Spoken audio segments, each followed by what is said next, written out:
J'ai débuté Sentier urbain dans les années 93.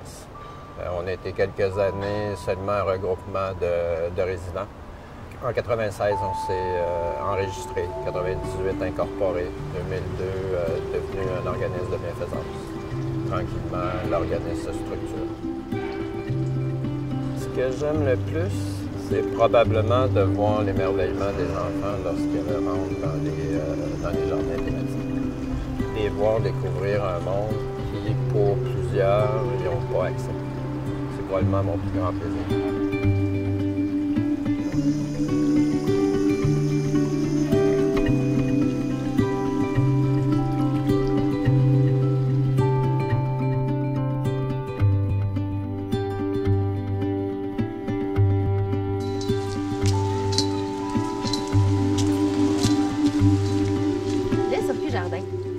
Jardins qui sont dans l'emplacement dans le coin ici, soit Ville-Marie-Saint-Jacques et Hochelaga-Maisonneuve. On a en tout 8 jardins thématiques.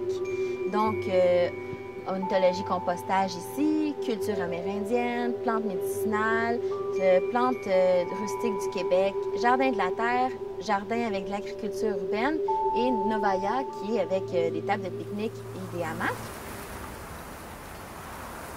Au Témiscamingue, c'est un centre d'interprétation et un jardin de production qui a été développé là-bas. À partir d'un terrain de 4 acres et demi et de sources naturelles, on a fait creuser une dizaine d'étangs pour développer un aménagement de milieux humides. Il y a des milliers d'arbres et d'arbustes qui ont été plantés pour attirer la faune ailée. Il y a de très grands jardins de production pour des vivaces, mais aussi pour des plantes indigènes et des arbres et des arbustes qui sont utilisés pour les aménagements ici à Montréal. C'est un groupe de jeunes aussi en insertion, un groupe de 6, qui font la production et l'entretien du site d'interprétation pour recevoir les gens, faire des animations sur le milieu humide et l'ornithologie, les plantes médicinales. C'est devenu une attraction touristique importante du Témiscamingue. Dans tous ces jardins-là, on donne des animations d'environnement différentes. Ici, on donne ornithologie compostage, écosystème aquatique, îlots de chaleur urbain. On va donner plantes alimentaires d'ici et d'ailleurs aussi. Dans le jardin culture amérindienne, on va donner faune et habitat, culture amérindienne, les champignons. Puis c'est comme ça, dans chaque jardin, il y a des sujets différents. L'air va sortir tout blanc, tout nettoyé. Chaque animation qu'on donne, on peut les adapter à n'importe quel groupe d'âge, 2-5 ans jusqu'à adulte. Si chaque enfant avait un petit jardin comme ça chez lui, là, il irait mieux dans sa vie. C'est ça que j'ai remarqué.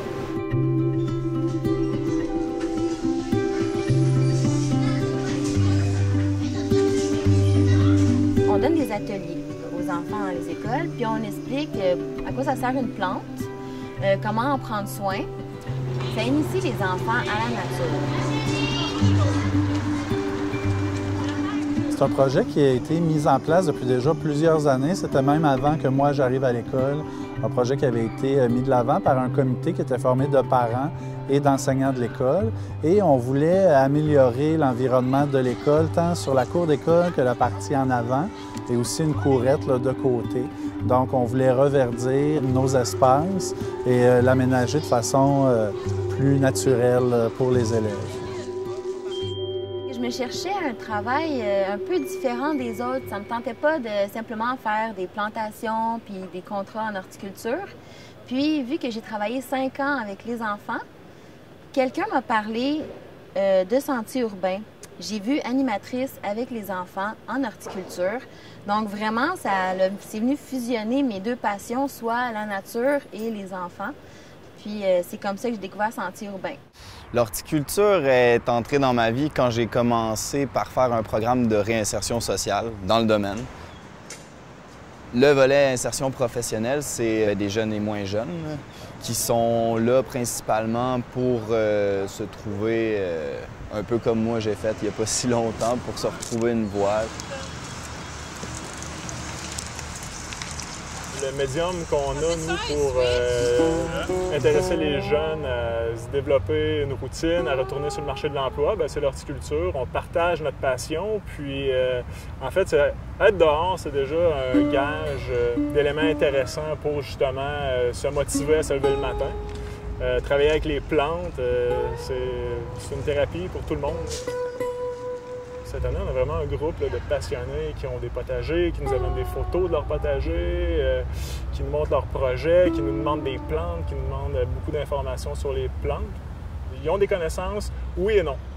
L'objectif, quand ils se présentent à nous, c'est pas qu'il y ait le plus de connaissances possible en horticulture, c'est qu'il y ait un intérêt à travailler dans le même sens que nous, en horticulture, dans les jardins, voilà.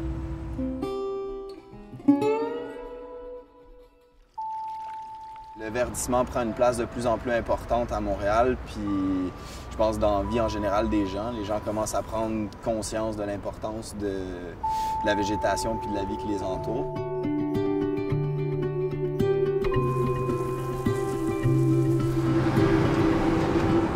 Au niveau du verdissement urbain, c'est sûr qu'on est dans une métropole où le niveau de béton est assez important. Donc, chez Sentier urbain, la principale action, en fait, c'est de réduire les îlots de chaleur, de travailler sur augmenter la biodiversité, de travailler un peu sur la sensibilisation, l'éducation en survie alimentaire. On travaille beaucoup aussi en éducation relative à l'environnement. On travaille avec des jeunes en réinsertion socio-professionnelle. Donc, le verdissement, c'est vraiment un moyen d'aller capter l'intérêt de l'être humain pour son milieu, pour améliorer l'espace vivant.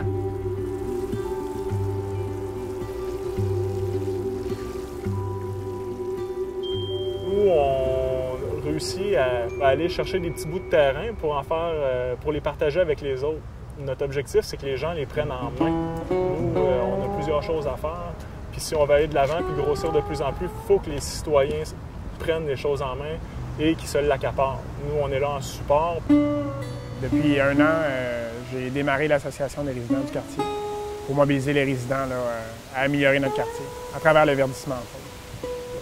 Depuis que j'habite ici, j'ai toujours aimé planter des fleurs, aménager mon balcon, les boîtes à fleurs devant chez moi. Puis petit à petit, j'ai commencé à agrandir. J'ai commencé à planter des fleurs au pied de l'arbre devant chez moi. Puis après ça, j'ai planté des fleurs au pied des 2 arbres devant chez moi de l'autre bord de la rue. Puis c'est là que le contact s'est fait avec Sentier urbain à peu près à ce moment-là. On a commencé à voir des gens de Sentier urbain venir faire de l'aménagement, commencer à travailler dans le parc. Puis on se demandait qu'est-ce qui se passait. Puis avec le temps, ça a commencé à prendre forme.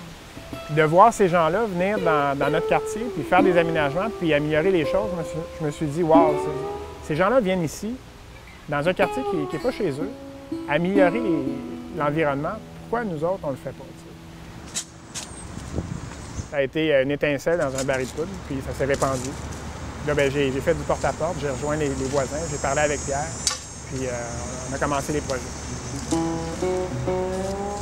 Le verdissement comme tel, c'est beaucoup plus axé sur le partenariat entre les organismes ou les individus chez qui on travaille. Puis ça, c'est cette proximité-là qui est pas habituelle, en fait, dans le domaine. Puis sinon, le partenariat en général, c'est de les aider, d'être là pour les soutenir dans leur démarche. Puis après ça, c'est comme de leur remettre en main la responsabilité de l'entretien puis tout ça.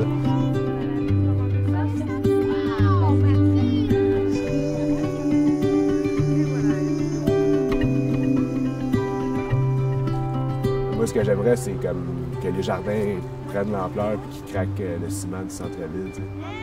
Fait que je me dis, plus qu'on va en faire, plus que ça va pousser, peut-être plus qu'un jour, ça va craquer, puis on va se ramasser avec des jardins dans les rues et tout. Là. Nos actions ont de l'impact.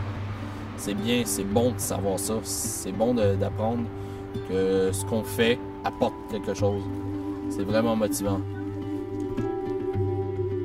Ça m'a donné aussi un peu d'autonomie, puis de responsabilité, puis je suis devenue plus mature avec le temps là, en travaillant ici. Là. Tu sais que l'hiver,